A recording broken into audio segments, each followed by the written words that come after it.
warahmatullahi wabarakatuh.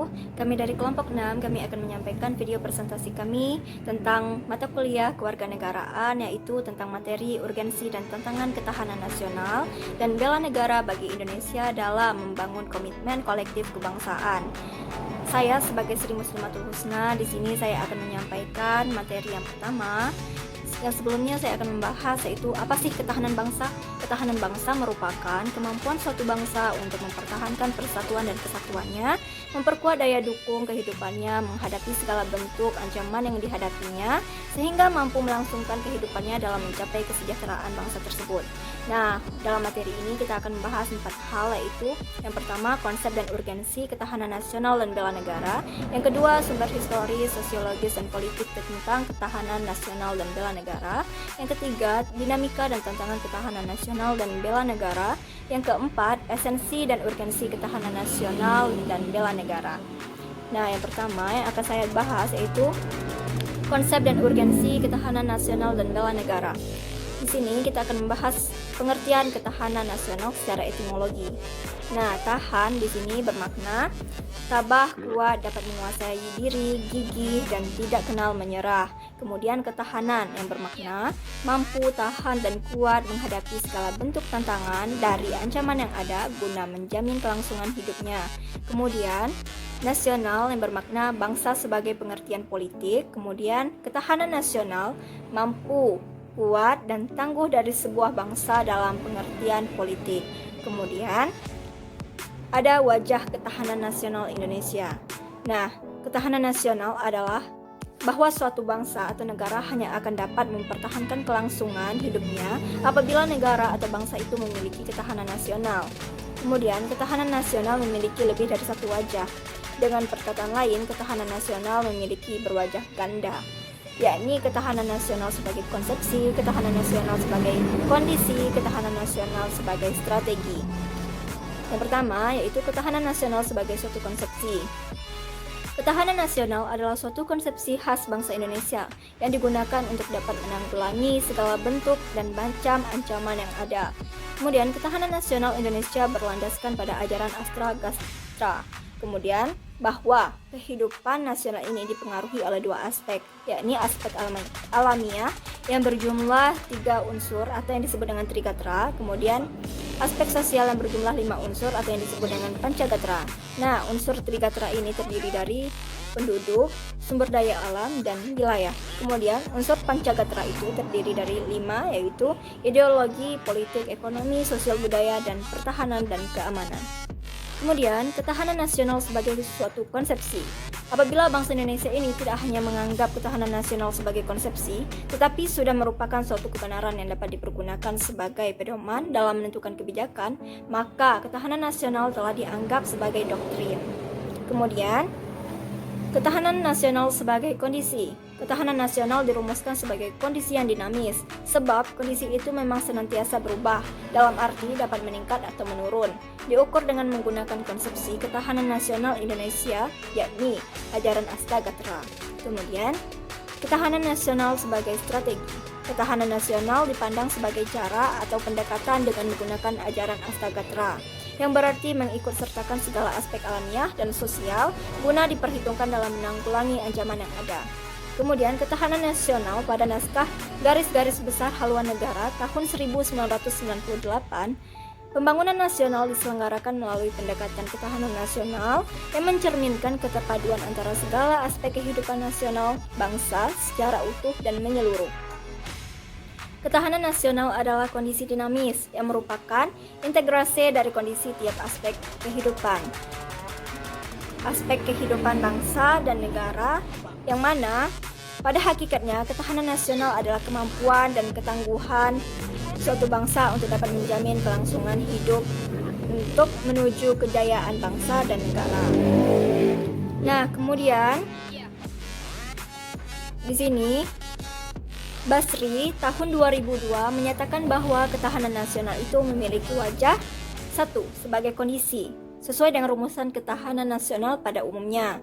Yang kedua, sebagai doktrin, berisi pengaturan penyelenggaraan keamanan dan kesejahteraan dalam kehidupan nasional. Dan yang ketiga, sebagai metode, pendekatan pemecahan masalah yang bersifat integral komprehensif menggunakan ajaran Astagatra. Kemudian, dimensi dan ketahanan nasional berlapis. Oleh karena aspek-aspek baik alamiah dan sosial Astagatra mempengaruhi kondisi ketahanan nasional, maka dimensi aspek atau bidang dari ketahanan Indonesia juga berkembang. Kemudian, terwujudnya ketahanan pada tingkat nasional.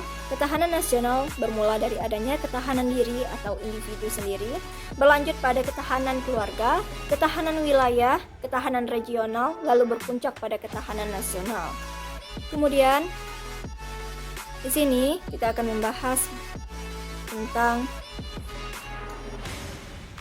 bela negara sebagai upaya mewujudkan ketahanan nasional. Pasal 27 ayat 3 Undang-Undang Dasar Negara Republik Indonesia tahun 1945 menyatakan setiap warga negara berhak dan wajib ikut serta dalam upaya pembelaan negara. Memperteguh konsep yang dianut bangsa dan negara Indonesia di bidang pembelaan negara, yakni upaya bela negara bukan hanya monopoli TNI, tetapi merupakan hak sekaligus kewajiban setiap warga negara. Setiap warga negara berhak dan wajib untuk turut serta dalam menentukan kebijakan tentang pembelaan negara melalui lembaga-lembaga perwakilan sesuai dengan Undang-Undang Dasar 1945 dan perundang-undangan yang berlaku, termasuk pula aktivitas bela negara. Kemudian, setiap warga negara dapat turut serta dalam setiap usaha pembelaan negara sesuai dengan kemampuan dan profesi masing-masing. Kemudian, kita akan membahas tentang bela negara sebagai upaya mewujudkan ketahanan nasional. Undang-Undang Nomor 3 Tahun 2002 tentang Pertahanan Negara Pasal 9 Ayat 1 disebutkan bahwa setiap warga negara berhak dan wajib ikut serta dalam upaya bela negara yang diwujudkan dalam penyelenggaraan pertahanan negara. Di sini ada upaya bela negara adalah sikap dan perilaku warga negara yang dijiwai oleh kecintaannya kepada Negara Kesatuan Republik Indonesia yang berlandaskan Pancasila dan Undang-Undang Dasar 1945 dalam menjamin kelangsungan hidup bangsa dan negara. Kemudian, upaya bela negara selain sebagai kewajiban dasar manusia, juga merupakan kehormatan bagi setiap warga negaranya yang dilaksanakan dengan penuh kesadaran, tanggung jawab, dan rela berkorban dalam pengabdian kepada negara dan bangsa. Nah, selanjutnya akan dijelaskan oleh teman saya. Assalamualaikum warahmatullahi wabarakatuh. Saya Nirmala Prameswari akan menjelaskan mengenai materi sumber historis, sosiologis, politik tentang ketahanan nasional dan bela negara. Yang pertama yaitu untuk sumber historis. Gagasan tentang ketahanan nasional tahun 1960-an di kalangan militer Angkatan Darat di SSKAD yang sekarang bernama SES KOAD. Dalam rangka ini mengatasi pengaruh komunisme dalam kawasan Indochina. Lemhanas atau Lembaga Pertahanan Nasional tahun 1968 memunculkan istilah kekuatan bangsa. Selanjutnya mendapatkan kemajuan konseptual berupa dikemukakannya unsur-unsur dari tata kehidupan nasional yang berupa ideologi, politik, ekonomi, sosial, dan militer. Kemudian pada tahun 1969 lahir istilah ketahanan nasional yang intinya adalah keuletan dan daya tahan suatu bangsa untuk menghadapi segala macam ancaman. Kemudian kesadaran akan spektrum ancaman diperluas pada tahun 1972 menjadi ancaman, tantangan, hambatan, dan gangguan, dan muncul konsepsi ketahanan nasional yang telah diperbarui. Kemudian tahun 1973, secara resmi konsep ketahanan nasional dimasukkan ke dalam GBHN, yakni TAP MPR nomor 4 MPR tahun 1978. Selanjutnya yaitu sumber politik. Konsepsi tahun 1968 dan 1969 mengenai ketahanan nasional adalah keuletan dan daya tahan tertuang dalam IPO Leksom atau ideologi, politik, ekonomi, sosial, militer sebagai Pancagatra. Untuk konsepsi tahun 1972, ketahanan nasional merupakan suatu kondisi dinamik yang berisi keuletan dan daya tahan atau ketangguhan tertuang dalam ketahanan nasional berdasar atas Astagatra atau 8 gatra. Rumusan ketahanan nasional untuk masuk dalam GBHN sebagai hasil ketetapan MPR dimulai pada GBHN tahun 1973, GBHN 1978, 1983, 1988, 1993 sampai akhir GBHN 1998. Bentuk ancaman di era modern semakin luas dan kompleks. Bahkan ancaman yang sifatnya non-fisik dan non-militer lebih banyak dan secara masif amat mempengaruhi kondisi ketahanan nasional. Garis Besar Haluan Negara atau GBHN diganti menjadi Rencana Pembangunan Jangka Menengah Nasional atau RPJMN yang pada hakikatnya merupakan penjabaran dari visi, misi, dan program presiden yang terpilih. Rumusan ketahanan nasional tidak ada lagi dalam dokumen kenegaraan oleh karena GBHN tersebut tidak lagi digunakan. Apakah dengan demikian konsepsi ketahanan nasional tidak lagi relevan untuk masa sekarang?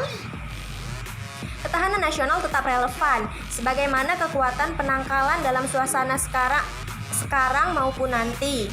Sebab ancaman setelah berakhirnya Perang Dingin lebih banyak bergeser ke arah non-fisik, antara lain budaya dan kebangsaan. Konsep ketahanan juga tidak hanya ketahanan nasional, tetapi sebagai konsepsi yang berlapis atau ketahanan berlapis, yakni ketahanan individu, ketahanan keluarga, ketahanan daerah, ketahanan regional, dan ketahanan nasional. Ketahanan nasional dewasa ini sangat dipengaruhi oleh kondisi ketidakadilan sebagai musuh bersama. Lembaga Ketahanan Nasional atau Lemhanas Republik Indonesia sebagai lembaga negara yang mengembangkan konsep ketahanan nasional Indonesia membuat badan khusus yang bertugas mengukur tingkat ketahanan Indonesia yang bernama Laboratorium Pengukuran Ketahanan Nasional. Sekian penjelasan dari saya mengenai sumber historis, sosiologis, dan politik untuk bela negara ini. Selanjutnya akan dilanjutkan oleh rekan saya.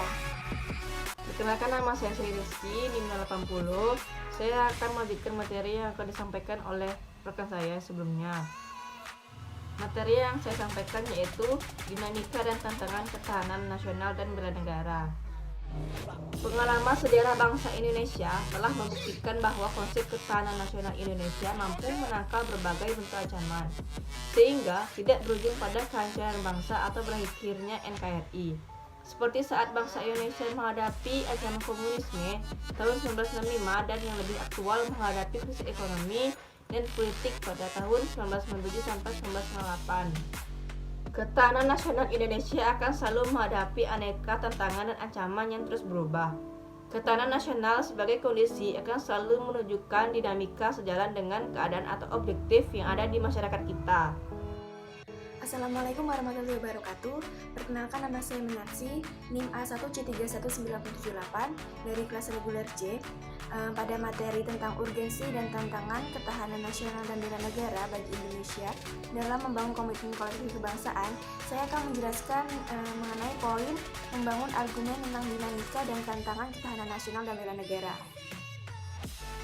Ketahanan nasional adalah suatu kondisi dinamis suatu bangsa yang terdiri atas ketangguhan serta keoletan dan kemampuan untuk mengembangkan kekuatan nasional dalam menghadapi segala macam dan bentuk ancaman, tantangan, hambatan, dan gangguan baik yang datang dari dalam maupun dari luar, secara langsung maupun tidak langsung, yang mengancam dan membahayakan integritas, identitas, kelangsungan hidup bangsa dan negara, serta perjuangan dalam mewujudkan tujuan perjuangan nasional.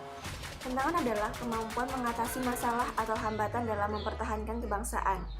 Ketahanan nasional merupakan gambaran dari kondisi sistem tata kehidupan nasional dalam berbagai aspek pada saat tertentu. Konsepsi ketahanan nasional akan menyangkut hubungan antara aspek yang mendukung kehidupannya itu: 1. Aspek yang berkaitan dengan alam bersifat statis yang meliputi aspek geografi, aspek kependudukan, dan aspek sumber kekayaan alam. Yang kedua, aspek yang berkaitan dengan sosial bersifat dinamis yang meliputi aspek ideologi, aspek politik, aspek sosial budaya, dan aspek pertahanan dan keamanan. Yang pertama ada pengaruh aspek ideologi. Ideologi adalah suatu sistem nilai sekaligus kebulatan ajaran yang memberikan motivasi. Ideologi juga mengandung konsep dasar tentang kehidupan yang dicita-citakan oleh suatu bangsa. Secara teoritis, suatu ideologi bersumber dari suatu falsafah dan merupakan pelaksanaan dari sistem falsafah itu sendiri. Yang kedua, pengaruh aspek politik. Politik berasal dari kata politik yang mengandung makna kekuasaan, pemerintahan, dan atau politik yang berarti kebijakan. Yang ketiga, pengaruh aspek ekonomi. Ketahanan ekonomi diartikan sebagai kondisi dinamis kehidupan perekonomian bangsa yang berisi keuletan dan ketangguhan, kekuatan nasional dalam menghadapi serta mengatasi segala tantangan, ancaman, hambatan, dan gangguan yang datang dari luar maupun ancaman yang datang dari dalam. Yang keempat, pengaruh aspek sosial budaya. Dalam masyarakat, manusia hidup secara berkelompok sesuai fungsi, peran, dan profesinya. Kehidupan masyarakat terstruktur berdasarkan peran dan fungsi masing-masing anggota. Kondisi budaya di Indonesia, kebudayaan daerah dalam setiap kebudayaan daerah, terdapat nilai-nilai budaya yang tidak dapat dipengaruhi oleh budaya asing, yang sering disebut dengan local genius. Yang kelima, ada pengaruh aspek pertahanan dan keamanan. Aspek pertahanan dan keamanan ini ada 4. Yang pertama ada pokok-pokok pengetahuan pertahanan dan keamanan. Lalu yang kedua, postur kekuatan pertahanan dan keamanan. Yang ketiga, ada ketahanan pada aspek pertahanan dan keamanan. Yang keempat, ada keberhasilan ketahanan nasional Indonesia. Untuk mewujudkan keberhasilan ketahanan nasional, setiap warga negara Indonesia perlu 1. Memiliki semangat perjuangan bangsa dalam bentuk perjuangan non-fisik yang disertai keuletan dan ketangguhan tanpa kenal menyerah, dan mampu mengembangkan kekuatan nasional dalam rangka menghadapi segala tantangan, ancaman, hambatan, dan gangguan yang ada. Lalu, sadar dan peduli akan pengaruh-pengaruh yang timbul pada aspek ideologi, politik, ekonomi, sosial budaya, dan pertahanan keamanan sehingga setiap warga negara Indonesia dapat meminimalisir pengaruh tersebut. Ketahanan nasional diperlukan dalam menunjang keberhasilan tugas pokok pemerintahan, seperti tegaknya hukum dan ketertiban, terwujudnya kesejahteraan dan kemakmuran, terselenggaranya pertahanan dan keamanan, terwujudnya keadilan hukum dan keadilan sosial, serta terdapatnya kesempatan rakyat untuk mengaktualisasi diri. Fungsi ketahanan nasional yaitu daya tangkal dalam kedudukannya sebagai konsepsi penangkalan ketahanan nasional Indonesia. Lalu, pengaruh bagi pengembangan potensi kekuatan bangsa dalam bidang ideologi, politik, ekonomi, sosial budaya. Lalu yang ketiga, pengaruh dalam menyatukan pola pikir, pola tindak, dan cara kerja intersektor, antarsektor, dan multidisipliner. Cara kerja ini selanjutnya diterjemahkan dalam RJP yang dibuat oleh pemerintah yang membuat kebijakan dan strategi pembangunan dalam setiap sektor untuk mencapai tujuan nasional mewujudkan masyarakat adil dan makmur. Baiklah, itu yang dapat saya sampaikan. Kurang lebihnya saya mohon maaf. Wassalamualaikum warahmatullahi wabarakatuh.